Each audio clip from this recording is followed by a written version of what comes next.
everything should be examined. We need to do this while respecting human rights instead of regardless of human rights. And most importantly, we need to do this as a responsible nation and as a sovereign nation. We have to seek better and innovative solutions for tackling the issues of terrorism. We have to start looking at roots of the problem. We cannot allow ourselves to be superficial anymore. For instance, one effective way of eradicating terrorism that is often ignored by our politicians is to play a role in stabilizing and strengthening of the political and economic infrastructure of many of the poorer nations of the world. In this way, we will not only be investing in their security, but also we will be investing in our security. We also need to examine what we can do at home to help Canadians understand each other.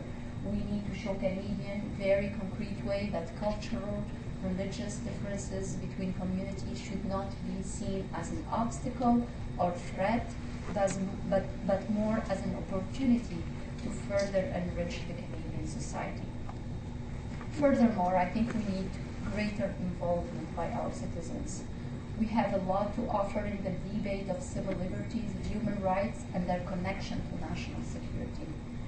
The real lesson of the past 7 years is that our security laws affect all of us. It doesn't only affect one class of the society, it affects all Canadians.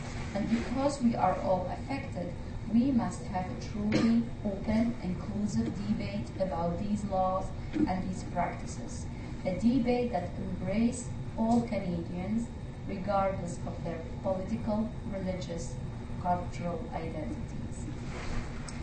I would like to close my remarks by quoting of a report that was released last year by the end of by December 2008 by a group called the International Commission of Jurists, and where you had a panel of highly respected jurists that spent 3 years to study the consequences of the war on terror,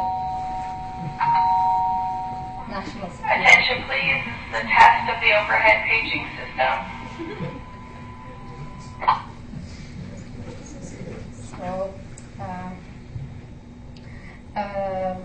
So yeah, this is an International Commission of Jurists, and it's a panel of highly respected jurists. They spent 3 years to study the consequences of war on terror on human rights and their erosion around the world, and especially in the developed countries such as in Europe, in Canada, and the US.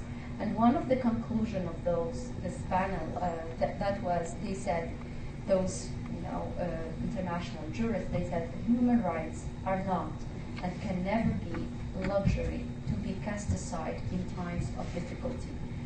So I cannot really resist but to add my voice to theirs. So these are my brief remarks, and I'm welcoming your questions, and please feel free to ask me if you need any clarification or any opinion on what I have said now. Thank you very much.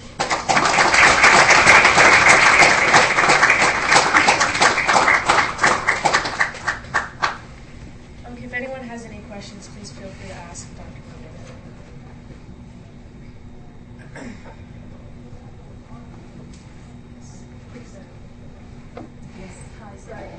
Since you were in the situation, how you felt the government's pressure, no one heard your voice, you were the victim kind of thing, you were the situation there, right?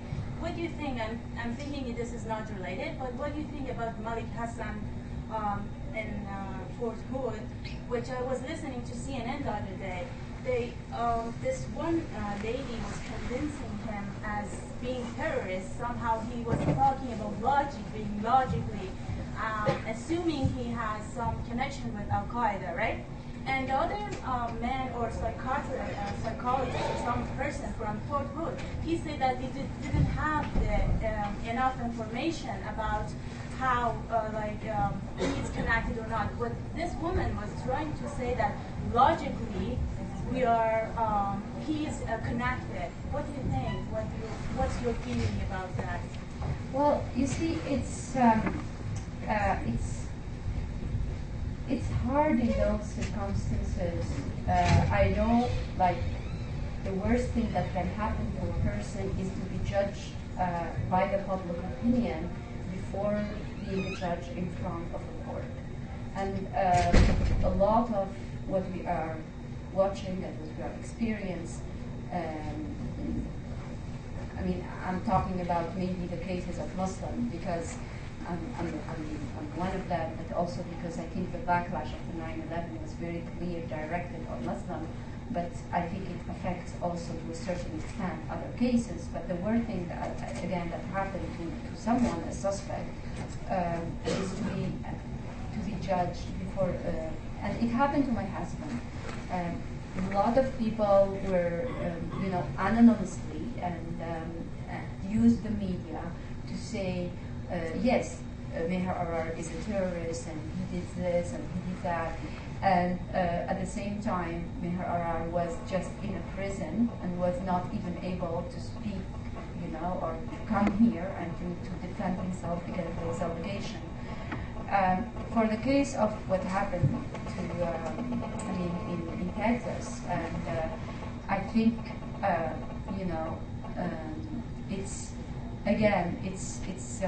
it's sad that those tragic events happen, and I don't know, there are other tragic events that happen in the United States, like Columbine, like the massacre also of Virginia Tech, and I hope that we can hear from the suspect and try to understand what are the motives. Doesn't mean that we are going to give him reasons for what he has done, but I think we have to to give everybody the right to explain and to speak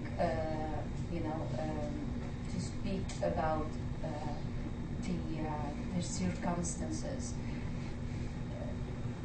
In a free society, in a democratic society, we cannot just start by attacking each one because of his religious background or because of.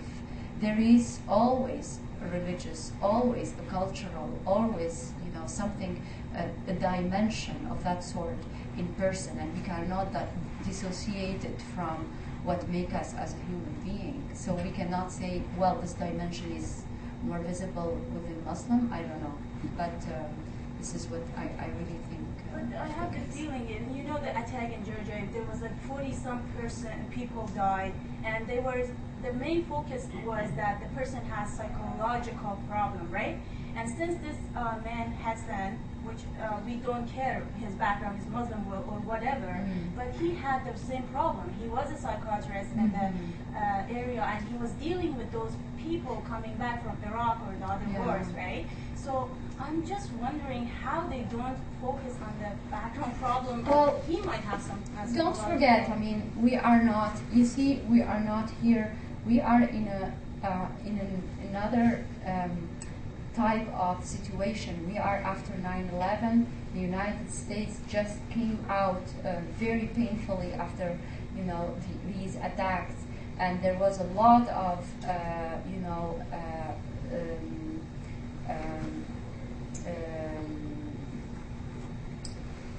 they don't believe Muslim anymore, and I think this is another example of how another Muslim just attacked, people. So I think I'm not saying yes, they should do that, but I'm trying to understand that this kind of confidence that you build over the years is very, very shaky, and very, very shaky in the United States. And I don't think this is something really maybe it gets worse in the last years, but I don't think this is really new. All the cases, if you take, all the, even the very, drama cases, they are all the time discussed in the United States, attacking people. And, if you take the example of O.J. Simpson, everybody has an opinion in the United States about that. The nation was divided over that guy. And so I think it's also, we have to put things into the context, and we have to understand that this is, how